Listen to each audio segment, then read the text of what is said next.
Le 10 septembre, un appel circule pour tout bloquer en France. Bloquons tout, c'est le slogan, simple, radical, et derrière, il y a une colère qui monte, qui monte. Alors la question c'est, d'où ça vient ce mouvement, et est-ce que ça peut vraiment paralyser le pays? Allez, on décortique ça ensemble. Ouais, tout part de là. Juste ces 3 mots. Bloquons tout, bloquons tout, bloquons tout. Répétés en boucle sur les raisons. C'est plus qu'un simple slogan, hein. C'est devenu un véritable cri de ralliement. C'est l'expression la plus brute, la plus simple d'un ras-le-bol qui, lui, est bien plus complexe qu'il n'y paraît. Alors, pour y voir plus clair, voilà comment on va procéder. D'abord, on va regarder l'étincelle qui a tout déclenché.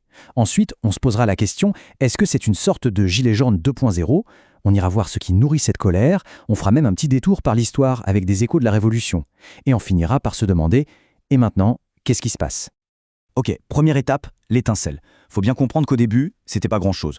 Quelques murmures sur les réseaux, des groupes qui se montent, des discussions, une sorte de nébuleuse. Et puis bam, l'annonce du budget d'austérité du Premier ministre Bayrou. Ça a été le déclencheur. Le vrai coup d'accélérateur. D'un coup, ces discussions en ligne sont devenues un appel national. Et ce qui est assez fou, c'est que ça va beaucoup, beaucoup plus loin qu'une simple manif. La liste des actions qui circulent, elle est impressionnante. On a les grèves générales, ça c'est classique, mais aussi blocage des routes, des ronds-points, des centres commerciaux, un appel à l'arrêt total de la consommation, et même des trucs comme des opérations caddie gratuits. L'objectif est clair en fait. Il ne s'agit pas juste de protester. L'idée, c'est de rendre le pays ingouvernable. Alors évidemment, la question que tout le monde se pose, est-ce qu'on est en train de revivre les Gilets jaunes, un remake en quelque sorte, ou est-ce que c'est quelque chose de complètement nouveau? La comparaison, elle est facile, elle est tentante, mais en y regardant de plus près, les différences sont énormes. Regardons ça de plus près. Les différences, elles sautent vraiment aux yeux. Rappelez-vous les Gilets jaunes en 2018. C'était la surprise totale, un mouvement spontané qui se voulait apolitique et dont le cœur du réacteur, c'était le pouvoir d'achat. Bon. Là, avec Bloquons tout, c'est tout le contraire. Le mouvement est annoncé des semaines à l'avance, il est préparé, sa couleur politique est très très marquée à bouche et les revendications sont beaucoup plus larges. On parle d'inégalité sociale, d'environnement. Et d'ailleurs, les chiffres ne mentent pas. Il y a une étude de la Fondation Jean Jaurès qui a décortiqué le profil des gens qui soutiennent le mouvement. On voit bien sur ce graphique, quasiment 70% des sympathisants ont voté pour Jean-Luc Mélenchon en 2022. C'est juste énorme. Et un autre chiffre très parlant, à peine un quart d'entre eux se définissent comme d'anciens gilets jaunes. Donc on n'est pas du tout sur la même base. Là, on a affaire à un noyau beaucoup plus politisé, beaucoup plus ciblé. Et ça nous amène peut-être à la différence la plus importante. Une historienne l'a très bien résumé. Elle dit « Les gilets jaunes, c'était une attaque surprise. Bloquons tout, c'est une guerre déclarée. Et ça change tout. Parce que le fait d'annoncer la date si longtemps en avance, ça laisse le temps aux autorités de se préparer. Et la grande crainte de beaucoup d'observateurs, c'est que la réponse de l'État soit une répression encore plus dure, encore plus sévère que ce qu'on a connu en 2018. Bon, maintenant qu'on a vu les différences, essayons de comprendre les racines de cette colère. Pourquoi est-ce que ça prend autant et pourquoi maintenant? Tout semble partir d'un chiffre, un chiffre gigantesque, qui est brandi par le gouvernement pour justifier tous les sacrifices à venir. Et ce chiffre, le voilà. Plus de 2000 milliards d'euros. C'est l'augmentation de la dette publique française. C'est tellement abstrait, tellement énorme, qu'on a du mal à se le représenter. Et pourtant, c'est bien ce chiffre-là qui sert de justification officielle au fameux plan d'austérité, celui qui met le feu aux poudres. Et c'est là que tout bascule. Parce que la question, ce n'est plus de savoir s'il faut faire des efforts. La vraie question, la fracture, elle est là. Qui doit payer la facture? Et sur ce point, on a vraiment deux France qui s'affrontent avec deux visions du monde totalement opposées. D'un côté, on a cette idée que l'effort doit être partagé par tout le monde. C'est ce que dit par exemple Catherine Barthélémy, qui est la 190e Fortune de France. Pour elle, chaque Français devrait s'engager à faire 5% d'économie. Elle dit « tout le monde peut le faire ». Et puis, de l'autre côté, la réponse est cinglante. C'est la voix de ceux qui se sentent directement visés, comme cet ouvrier d'une usine menacée qui dit « c'est pas nous les responsables, c'est eux qu'ils essaient de vivre avec 1 300 € par mois ». Voilà. Pour lui et pour beaucoup de sympathisants du mouvement, les responsables de la dette, ce sont les élites. Et demander des efforts à ceux qui galèrent déjà, ce n'est pas juste perçu comme une injustice, c'est une humiliation. Parce qu'en fait, le budget, c'est juste la goutte d'eau. La colère, elle vient de beaucoup plus loin. Elle est nourrie par un sentiment profond d'être dépossédé.